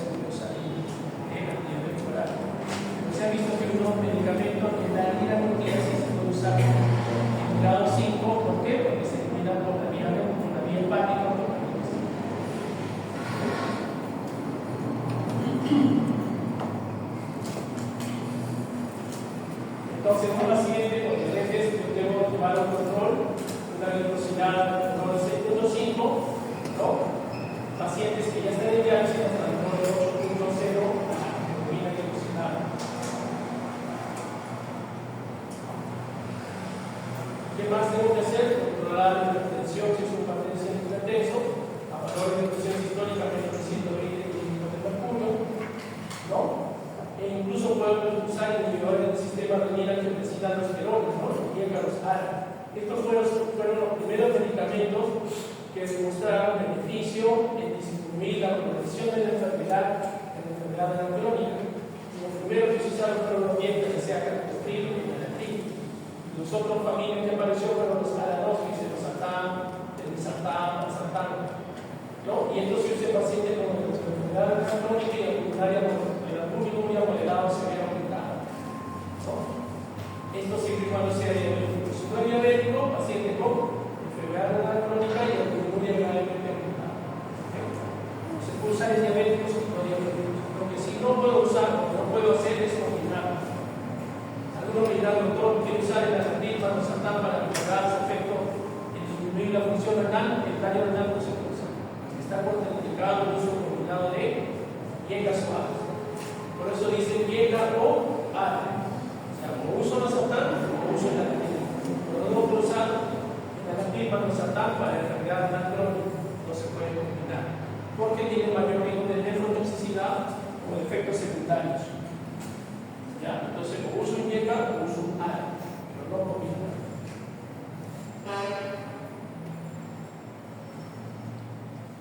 Siempre cuando uso un hiega o un ARA, tengo que tener en cuenta los efectos secundarios. Y dentro de ellos, principalmente, está la alteración del potasio, ¿no? Y estos pacientes pueden llevar a cuadros de hipercalemias. Entonces, por eso que no se recomienda la combinación de ambos, porque tiene un mayor riesgo de generar esto. Ahora hablamos hace un rato de los inhibidores de la SGLT2 para disminuir el fallo renal. Se hicieron muchos estudios y se vio que todos eran beneficiosos para disminuir el daño renal. Si se ven acá, en diferentes metaanálisis que se hicieron, se veía que su ratio bajaba hasta 0.75. O sea, te disminuía hasta un 25, un 30% el daño o el deterioro renal. Y uno de esos medicamentos que demostró beneficio, el primer estudio fue el empaquine. El estudio de empaquine fue el que se hizo con empaglifosina. Si yo uso inhibidor de la SGLT2, hay empaglifosina, dapaglifosina, hay una serie de medicamentos. Pero el primer medicamento que demostró beneficio fue la empaglifosina con el estudio de empaquine. Este fue el estudio que demostró beneficio del deterioro de la función renal. No solamente disminuye el deterioro de la función renal en diabéticos, que fue su estudio inicial, sino también en no diabéticos. O sea, basta que yo tenga daño renal y no en diabético, también puedo usar un inhibidor de la SGLT2. Entonces yo puedo usar empaglifosina en un paciente que no es diabético para detener el deterioro renal o mejorar la función renal.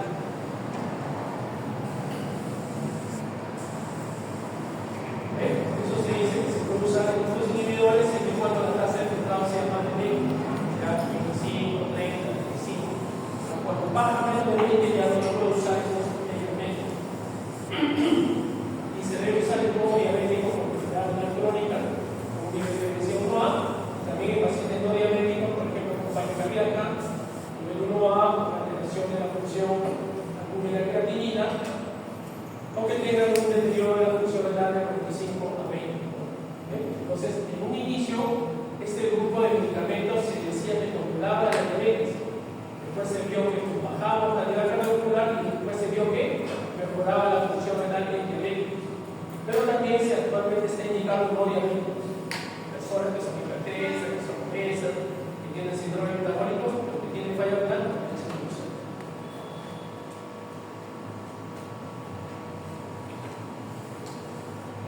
Y hay otros medicamentos como los antagonistas, los receptores de mineralocorticoides que también se pueden utilizar, ¿no? Para lo que es deterioro, parar el deterioro y mejorar la función renal, ¿no?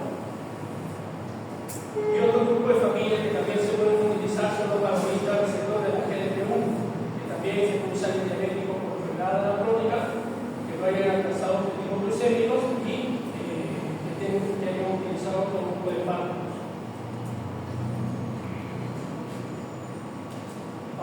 dato importante, cuando uno usa inhibidores de la SGLT2, usa agonistas inhibidores del receptor de la angiotensina o agonistas de los mineralocorticoides, la tasa de gas puede bajar en un inicio. O sea, si yo no tengo una tasa de estado de 45, no ese medicamento, lo ideal es que debe mejorar rápidamente, pero no pasa así. Yo le doy el tratamiento y la tasa puede bajar un poco. Es una baja inicial y después puede aumentar o mejorar, empezar a recuperar. Entonces, ese es un efecto que se ha visto en este grupo de fármacos. Y al inicio puede bajar más la función renal, pero con el paso de las semanas empieza a mejorar progresivamente hasta que se obtiene el beneficio. Muchos pacientes con enfermedad renal crónica tienen anemia. La anemia se produce por una disminución en la formación de glóbulos rojos, por disminución en la producción de la eritropoyetina. Entonces, pacientes con enfermedad renal crónica y con la anemia hay que dar reemplazo con eritropoyetina, incluso con vitamina D, para mejorar lo que es la absorción de la hemoglobina y del calcio.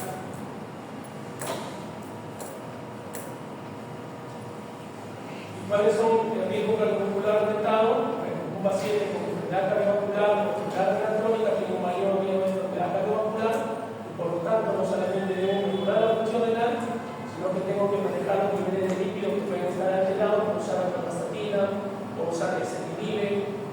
Tengo que manejar los medicamentos antiinflamatorios si es un paciente que tiene un infarto, usar aspirina o hidroquel. Tengo que manejar la arritmia cardíaca y tengo que evitar los que son sustancias yodadas o el mayor deterioro renal que puede producirse. Tengo que manejar los lípidos.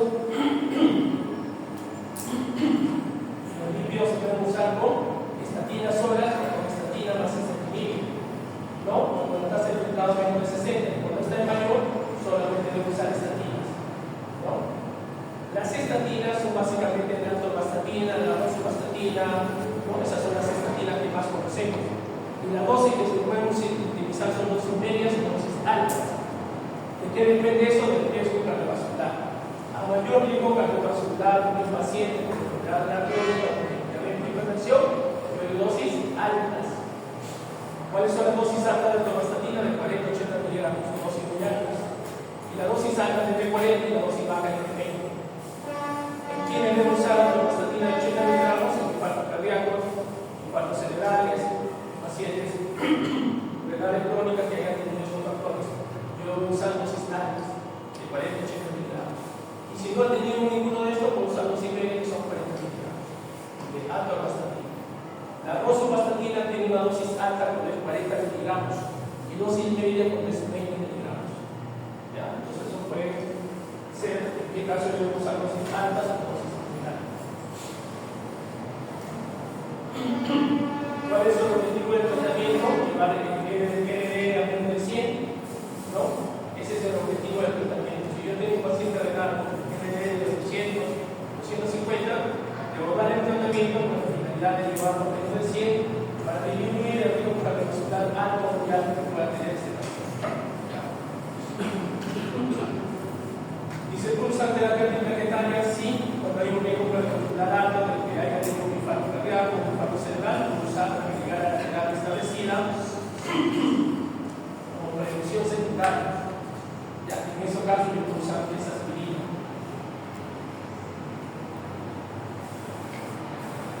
Y la diálisis, cuando está indicado la terapia de reemplazo renal, cuando el paciente es de grado 5, con una tasa de intraocular que es de 15 a 20 mililitros por minuto. Y se hace una terapia de reemplazo renal puede ser con diálisis peritoneal o con hemodiálisis. Y eso es lo que trata de hacer, es reemplazar la función del riñón para darle calidad de vida y sobrevida al paciente. Pero no hace que la enfermedad mejore ni regresione, simplemente trata de suplir la función. Hablaba de una hiponatremia severa se trata con soluciones hiperosmolares o hipertónicas, o sea, aquellas que tienen una osmolaridad mayor de 300. Entonces, si yo sé que el cloruro de sodio tiene 300 milimoles por medio y pongo un hipersodio, dos hipersodios, su osmolaridad ya va aumentando. Por lo tanto, toda solución hablando de cloruro de sodio mayor a 0.9 se considera hiperosmolar o hipertónica. Dentro de ellas, la que se usa específicamente para el manejo con el premio se viene esta solución de cloruro de sodio al 3%. Si ustedes le preguntan cuál es el tratamiento para la premio severa en un paciente que viene con un sodio sérico de 110, será cloruro de sodio al 3%. Cuyas modalidades mayores de 100. ¿Okay? Entonces, esos son los conceptos. Ahora, ¿cómo se calculan las modalidades? Esos son los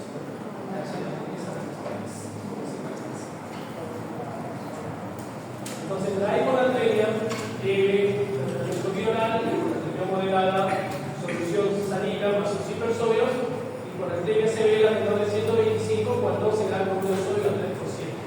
Puede ser al 4, puede ser al 5. Pero lo ideal es al 3%. ¿Cuántos mil equivalentes tiene una solución al 3%?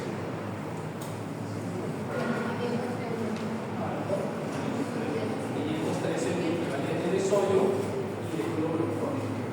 Entonces es una solución al 3%. ¿Cómo se prepara?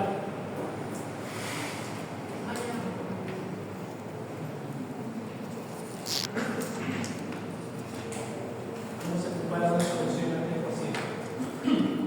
Ordenáis que ven esa solución en la botella.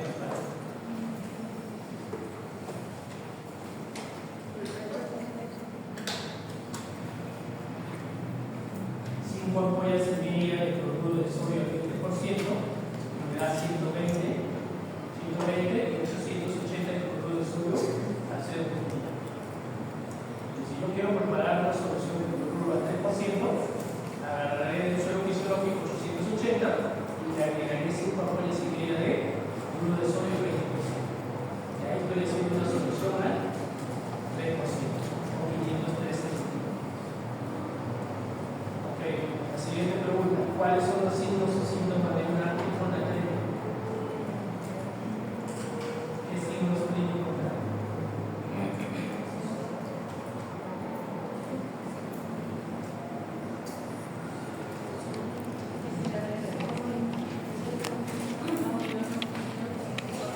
Principalmente trastorno de conciencia, somnolencia,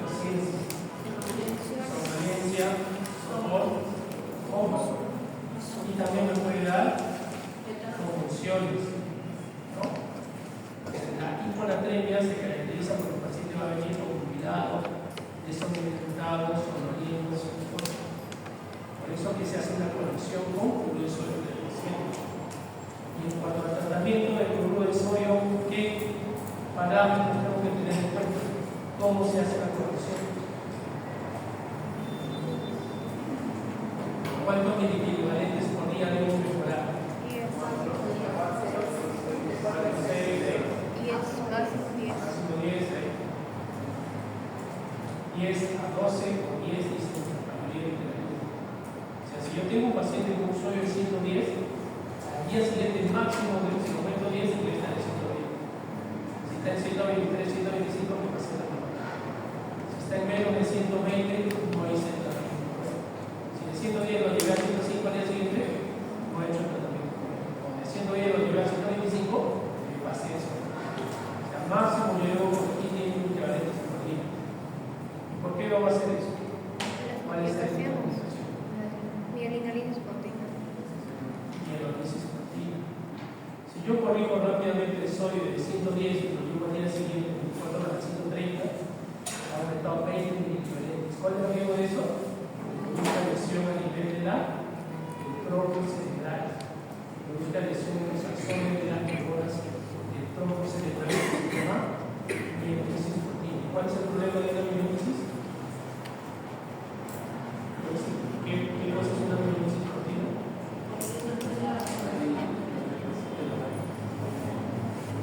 Llevará lesión metabólica, trastorno de conciencia. Si yo puedo llevar a un soporte, puedo llevar a una tetraplegia o tetraparesia. Entonces el sodio es un elemento que hay que tener mucho cuidado en la producción y saber cómo hacerlo.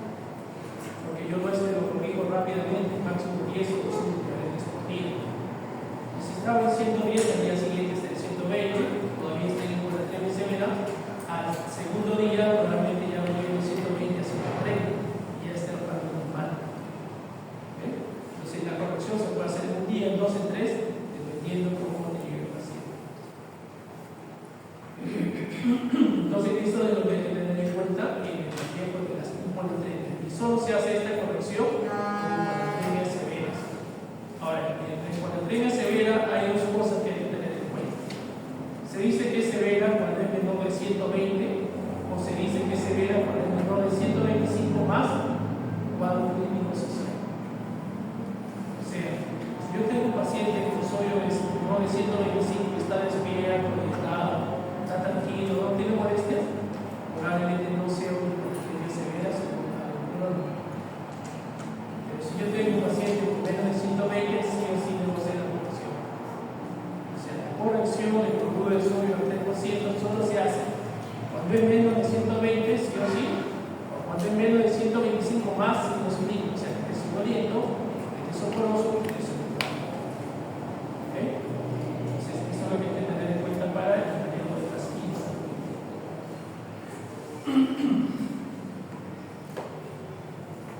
Ahora, si yo quiero saber cuál es la causa de la hiponatremia, las causas se pueden determinar en base a los niveles alcohólicos.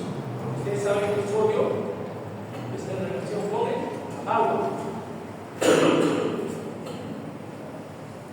Entonces puedo tener una hiponatremia hipovolémica, si no hay edema, una hiponatremia hipervolémica si es que hay edema periférico, y una hiponatremia hipovolémica si es que hay signo de hipotensión o deshidratación. Lo más común que vemos nosotros es la hiponatremia hipervolémica. Un paciente con edema periférico, un paciente cirrótico, un paciente con enfermedad crónica. Si usted le hace endosar a un paciente con insuficiencia renal crónica o con cirrosis, probablemente haya hiponatremia. Y esa es una hiponatremia de tipo hipervolémico. Ahora, si yo quiero saber cuál es la etiología de esa hipervolemia, si es renal o si es de tipo no renal, tengo que hacer el sodio urinario. Si ese sodio urinario es más de 20, se dice que la patología o la etiología es de tipo renal. Y así una lesión renal aguda, una enfermedad renal crónica como causa de hiponatremia.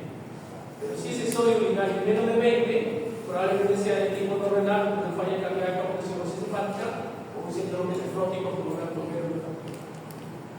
Entonces, si yo quiero saber la etiología de la hiponatremia, tengo que definir hipervolémico, euvolémico, hipovolémico. Y puedo definir si la causa es renal o extranrenal. Si el paciente es euvolémico, no hay edema, no hay alteraciones en el nivel de líquido, puede deberse a qué? A otras enfermedades. Y siempre y cuando el sodio urinario esté normal, no de 20. En ese caso, la causa de esa hiponatremia puede ser un hipotiroidismo compensado, puede ser un déficit de glucocorticoides en la enfermedad de Addison, puede ser por drogas o fármacos, o puede ser por la secreción inapropiada por antidiuréticos. Entonces, esa puede ser otra etiología de una hiponatremia de tipo euvolémico. Y hiponatremia de tipo hipovolémico también pueden ser renales o extrarrenales. Y extrarrenales, cuando son menor de 20, puede ser por náuseas, vómitos, diarreas, enfermedades intestinales, hemorroides, traumatismos. O puede ser de origen renal, por exceso diurético, por mucha glucosemia, por hepatitis, ¿no? Por deficiencia de hidrocorticoide, por cetonuria, por diuresis, etc. Entonces, cuando yo veo una hiponatremia, no solamente debo tratarla, sino tengo que buscar cuál es la etiología y tengo que definir si el origen es renal o extrarrenal. ¿Por qué? Porque si es una causa por un hipotiroidismo descompensado, probablemente esta hiponatremia no se corrija hasta que estabilice los niveles hormonales de T4 y de TSH.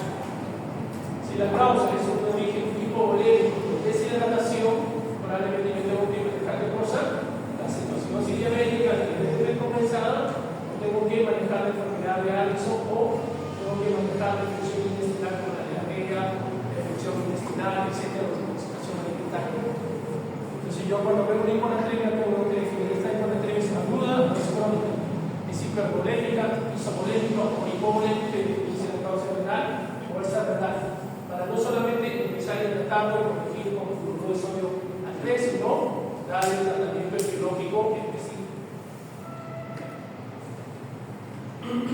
La otra enfermedad, el otro rubro que estamos viendo es la hipernatremia se caracteriza por un sodio células mayor de 150 miliequivalentes. Hipernatremia severa cuando es mayor de 160 miliequivalentes. ¿Ok? Entonces, ¿cuál es el riesgo de qué complicaciones me da una hipernatremia? ¿Cuál será su hipernatremia?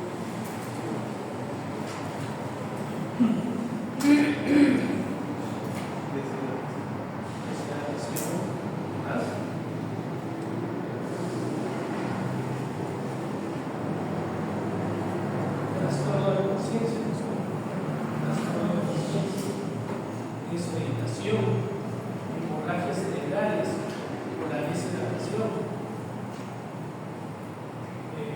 encefalopatías, sopor y coma.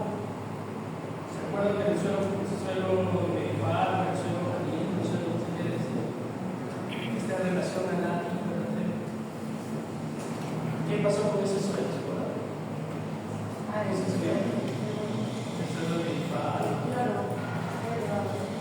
¿Qué sucedió? ¿Qué pasaba con los pacientes que recibieron eso? Perdían el conocimiento, funcionaban, las tomas de conciencia, sopor, coma, ¿no? Y nunca más despertar. Mortalidad, casi todo murieron. ¿Qué pasó ahí? Le dieron, en vez de darle un suelo fisiológico que tenía que tener una movilidad de 300, le dieron 8 o 10 veces su osmolaridad normal. Multiplica 300 por 8, 1400 millimol, o 3000 millimol. Y eso pasó con el error humano en la fabricación. Entonces, el famoso suelo fisiológico de ese laboratorio debía ser una movilidad de 300 millimol, 250 millimol. Eso no es un error. Y en vez de eso dieron 8 o 10 veces su concentración normal. ¿Y qué pasó con los pacientes? Como recibían mucho suelo fisiológico, entre comillas, o recibían rápido porque estaban operando postoperatorio, ¿qué pasó con su moralidad?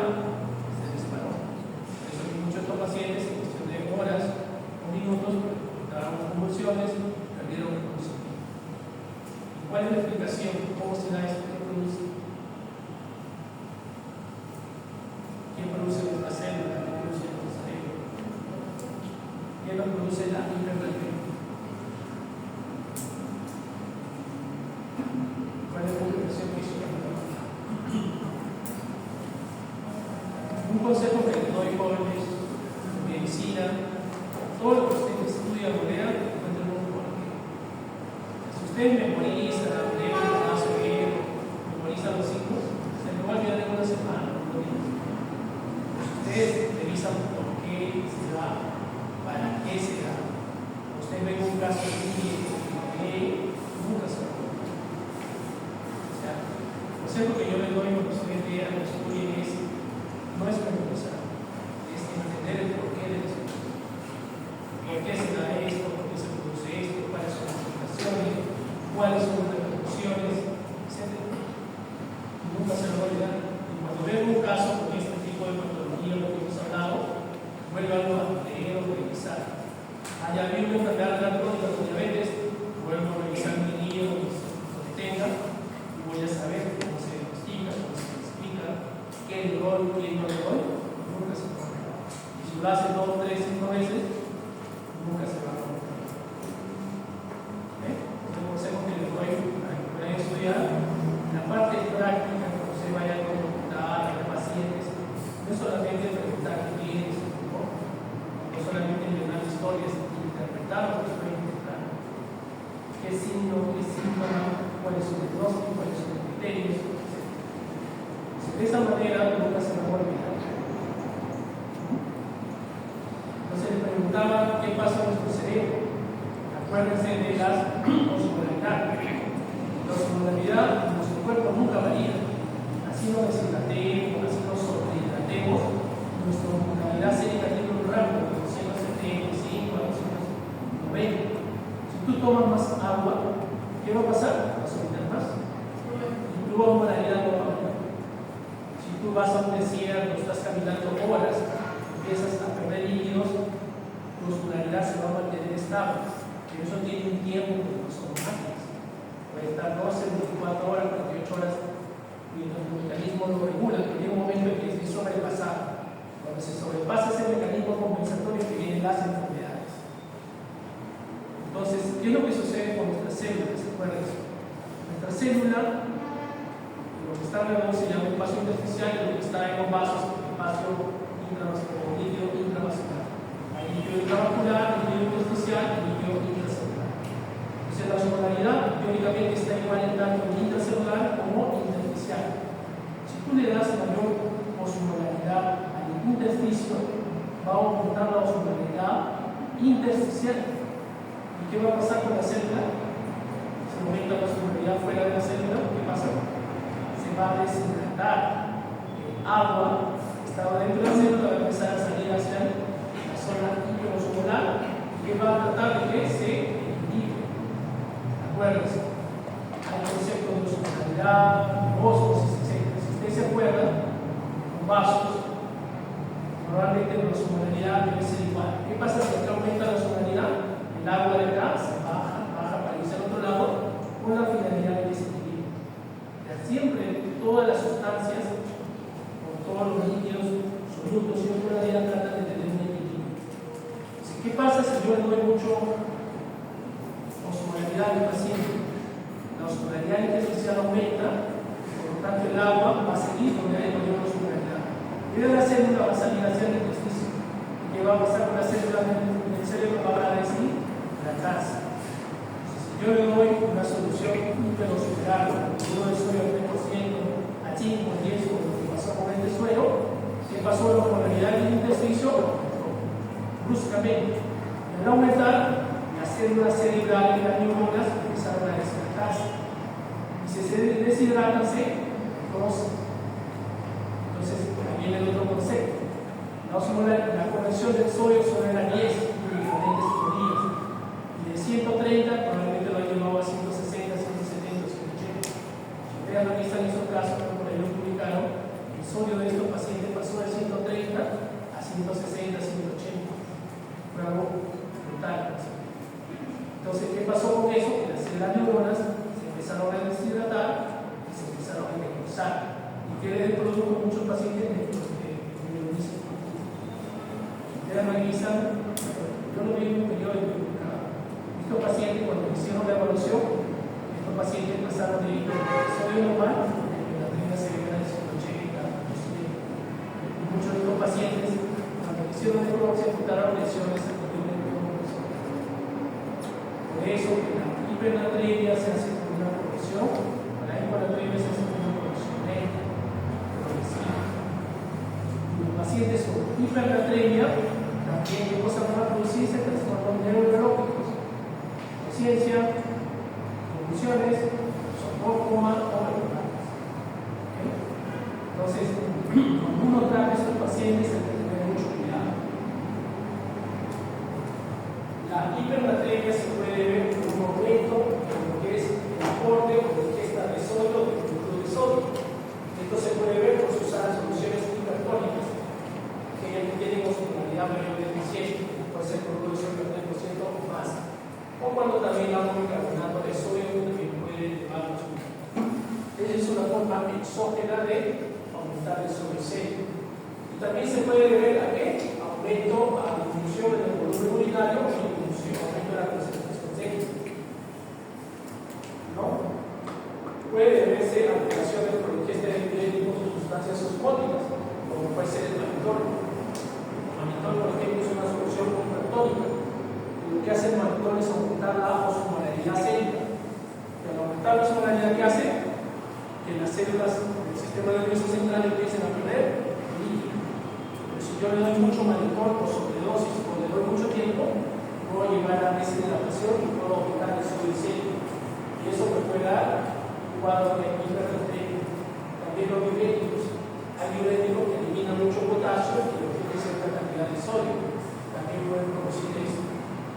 ¿No? Y hay medicamentos como la vancomicina o algunas hormonas que pueden también aumentar la osmolaridad o disminuir la pérdida de sodio de nivel urinario. O sea, hay muchas causas que nos pueden dar hipernatremia.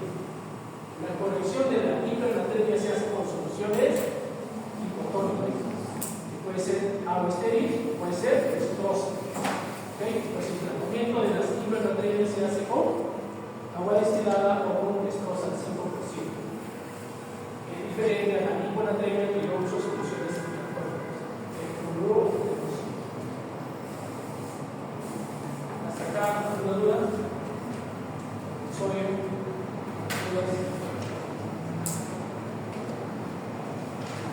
Otra causa frecuente de hipernatremia es la deshidratación. El paciente tiene que tener adecuada cantidad de agua.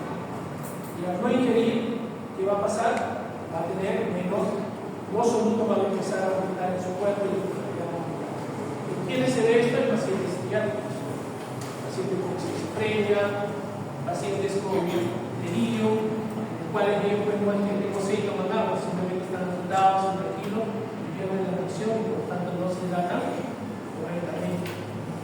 ¿Quiénes más podemos ver hipernatremias? En pacientes ancianos, pacientes postrados o desesperados. ¿Por qué? Porque estos pacientes, al estar inconscientes, por no poder comunicarse, no van a decir tengo sed y no van a poder tampoco autoingerir líquidos. Entonces vemos muchos casos de hipernatremia en pacientes con deshidratación.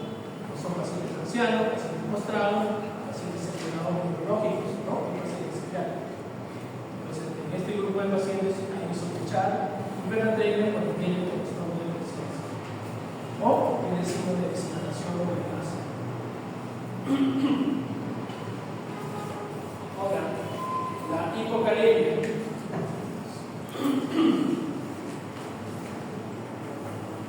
El potasio normal se pone de 3.5 a 4.5. Cuando es menor de 3.5 a 3 es hipocalemia leve, cuando es de 3 a 2.5 hipocalemia moderada, y cuando es menos de 2.5 es hipocalemia severa. ¿Cuáles son las etiologías de estas hipocalemias? Puede ser porque hay de potasio, la de como ser pacientes postrados, o puede diagonal excesiva, como puede ser el uso excesivo de diuréticos, como puede ser los diuréticos que hace perder gran cantidad de potasio, en la fase epidémica de una insuficiencia renal aguda, ¿no? O por pérdidas gastrointestinales, por diarrea, vómitos o intoxicaciones alimentarias. O sea, todo trastorno que haga que uno vomite o elimine líquidos con electrolitos puede llevar a cuadro de hipocalemia, como por náuseas, vómitos, diarreas o intoxicaciones alimentarias. Por eso que muchos de estos pacientes, cuando le damos el tratamiento, le ponemos cloruro de sodio y le ponemos cloruro de potasio para tratar de reponer las pérdidas o evitar que estas pérdidas sean mayores.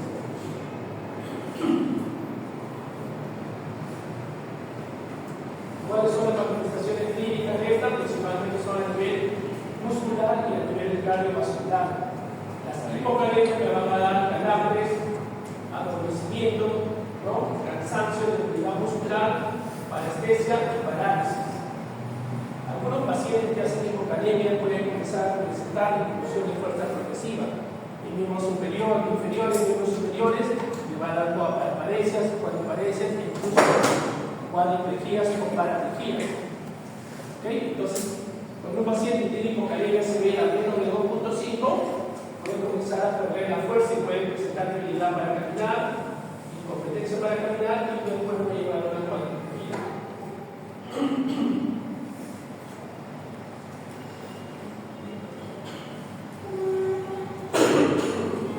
Dentro de los cambios cardiovasculares se puede llevar a hipotensión postural, aumento de la sensibilidad a los sistemas politicálicos y cambios electrocardiográficos. El cambio electrocardiográfico principal se produce a nivel de la ONT, por lo que es una disminución de la amplitud con aplaneamiento o depresión de esta onda T, presentación de ondas U, ¿no? Entonces, cuando hay una hipocalemia, no solamente me va a dar un clínico muscular, sino que también me va a afectar la repolarización a nivel ventricular y me va a producir lo que es alteración de la onda T con aplanamiento, achatamiento o desaparición de la onda T. ¿Okay? Entonces, un paciente con hipocalemia severa puede venir con las tempranas o ausencia de las tempranas. Las alteraciones a nivel del sistema nervioso también pueden llevar a la confusión de presión y a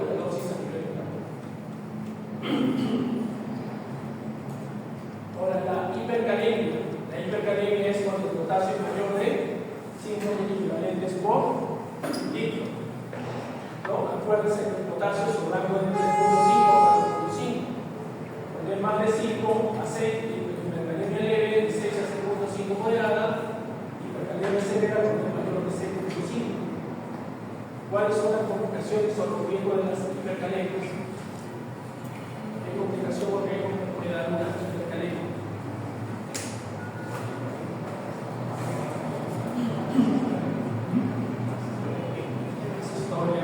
Paro cardíaco, ¿qué más? ¿No? Arritmias cardíacas fatales. Acuérdense que el potasio tiene mucha relación con los músculos del corazón, con el miocardio. Y así como en la hipocalemia me da planeamiento de JG, en la hipercalemia me da mulas. Y ese es un cambio inicial. Después me puede dar trastorno de la despolarización y repolarización, llevándome a arritmias cardíacas graves, como puede ser taquicardias ventriculares, fibrilación ventricular, asistolia paracardíaca. Acuérdense también que la enfermedad renal crónica terminal, cuando disminuye la tasa de filtrado, el paciente va a comenzar a hacer retención de potasio en hipercalemia. Una de las complicaciones de la enfermedad renal crónica principalmente es la hipercalemia, que si no es tratada y corregida puede llevar a arritmias cardíacas y paracardíacas. Por eso que un paciente tiene que realizarse 2 o 3 veces por semana. Y si no hace eso, su potasio oxénico va a empezar a elevarse y puede desencadenar parte súbita o paracardíaca. Entonces, esa es una de las principales complicaciones de la hipercalemia. Empieza a dar trastornos electrocardiográficos, ¿no? Aquí, por ejemplo, podemos ver una tepicura, aquí podemos ver una tepicura con cambio ya en el QRS, aquí podemos ver alteraciones electrocardiográficas como arritmias cardíacas. Estas son sus principales complicaciones que tiene la hipercalemia, y generalmente la hipercalemia se ve más de 5.5. ¿Cuáles son sus manifestaciones clínicas? Náuseas, vómitos, calambres intestinales o diarreas, parestesia, debilidad, mareos y calambres musculares, ¿no? Estas son sus principales complicaciones. ¿Cuáles son las etiologías? Ingesta excesiva, tratamiento con medicamentos que pueden producir ahorro de potasio, como los biolíticos, tratamiento, traumatismos de los tejidos, como puede ser un politraumatismo o un accidente de cual por ejemplo había un aplastamiento, mayor destrucción de músculo, liberación de potasio, ¿no? Lesiones por aplastamiento, ejercicios extremos, por ejemplo, los deportistas de alto rendimiento cuando hacen estos maratones de ejercicio, ¿qué sucede? Produce mayor liberación, destrucción celular y liberación de potasio. Tiene que ser sometido a tratamiento de rehabilitación y de descanso. Y estos pacientes tienen un mayor riesgo de sufrir insuficiencia renal aguda. Eliminación insuficiente de riñones, lesión insuficiente de renal aguda o insuficiencia renal crónica o insuficiencias suprarrenales o renales o diuréticos, que puede incluir. Entonces, si se han dado cuenta, las causas de hipercalemia pueden ser múltiples. Ahora, ¿cuál es el tratamiento? ¿Cómo se trata la hipercalemia? ¿Cómo? Va a depender del cuadro, ¿no? Por eso se hace la clasificación de moderada y severa. Si es una hipercalemia leve, probablemente simplemente siga buscando factores desencadenantes, si ha sido mayor ingesta, mayor deporte. Si es una hipercalemia moderada, se deben usar ciertos medicamentos. Por ejemplo, los diuréticos de asa, la furosemida puede ayudar en el potasio. Pero si entra en una hipocalemia moderada, se ve que es una hipercalemia severa y debemos hacer un tratamiento médico especial. ¿Qué le doy? ¿Qué función tiene el bicarbonato de calcio? Estabilizar la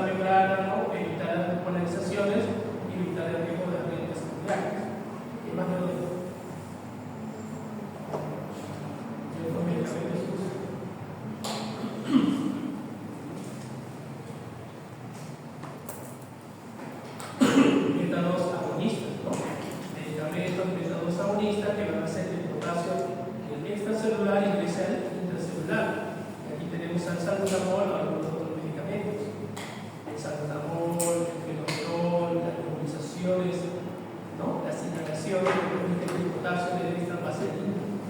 Pero son medidas transitorias que solamente pueden ayudar por eso. ¿Qué otro medicamento uso?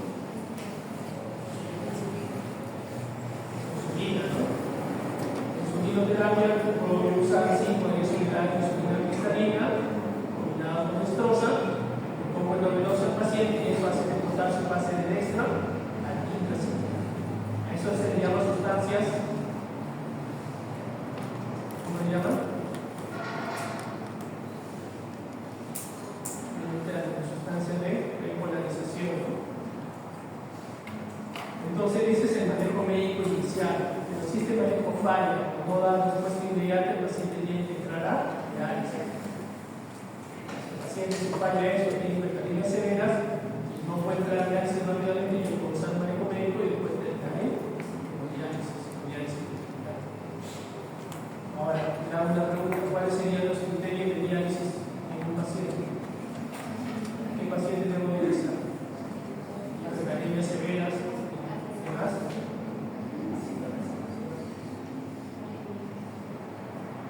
Pacientes en grado 5, ¿no? Tasa de trauma en grado 15. Aquí no más. ¿Quién más puede dializar?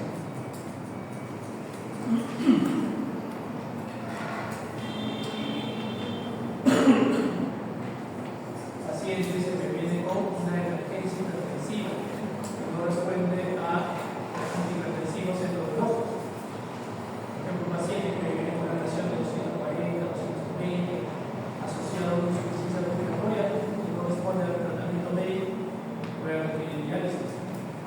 Pacientes con edema pulmonar puede requerir diálisis. Entonces, el criterio de hemodiálisis no es solamente la tasa de filtrado, también puede ser una complicación que tiene el paciente. Listo, esto es cuanto a lo que es hipercalemias.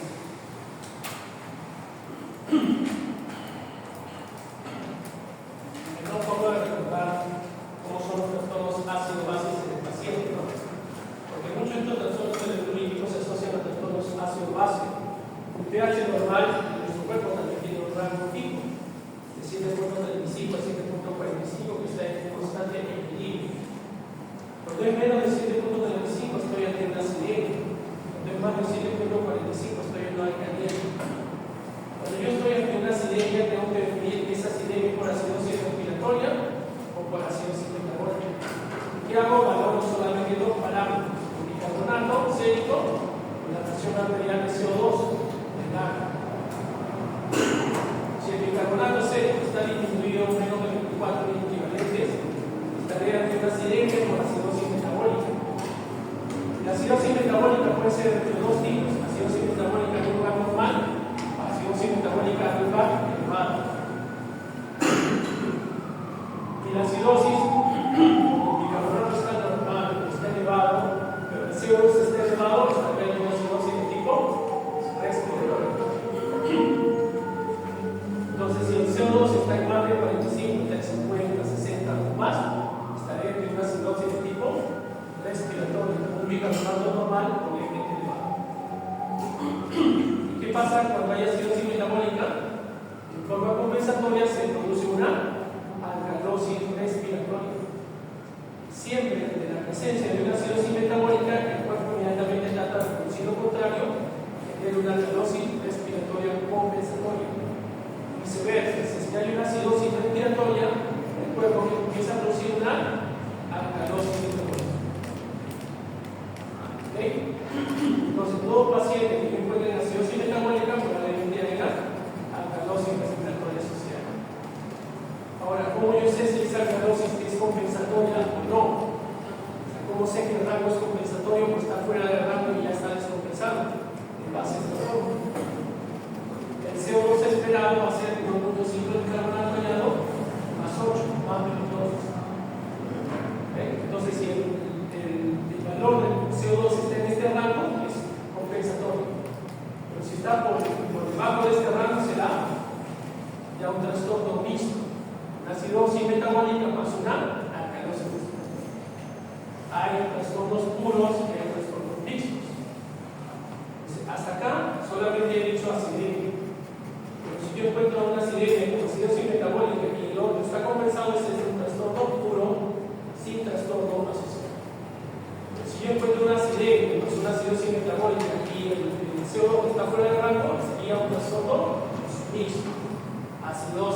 metabólica más alcalosis. De la misma manera, la acidosis respiratoria, el CO2 está alto y el bicarbonato esperado compensatorio está en base a esta fórmula. Si el rango cae en ese parámetro, está como un trastorno puro. Pero si hay una acidosis respiratoria y una alcalosis metabólica, es un trastorno mixto. Entonces, los trastornos mixtos se determinan en base a las fórmulas esperadas para el nivel de CO2 y para el nivel de bicarbonato.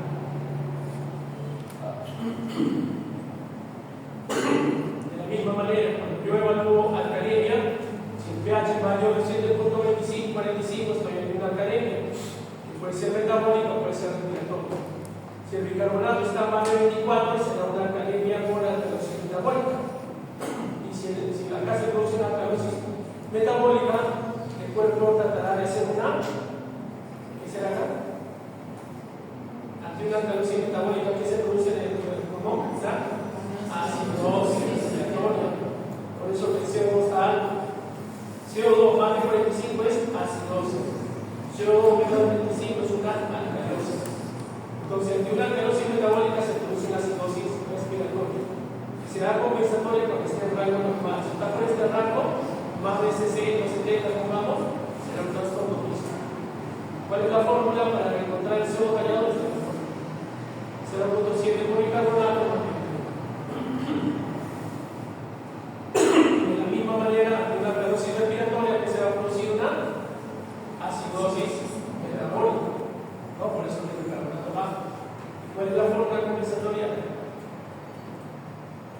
¿Ok? Entonces, cuando yo tengo un paciente con un trastorno del medio interno, tengo que definir esa acidemia o esa alcalemia, esa acidosis metabólica o acidosis respiratoria. Son trastornos puros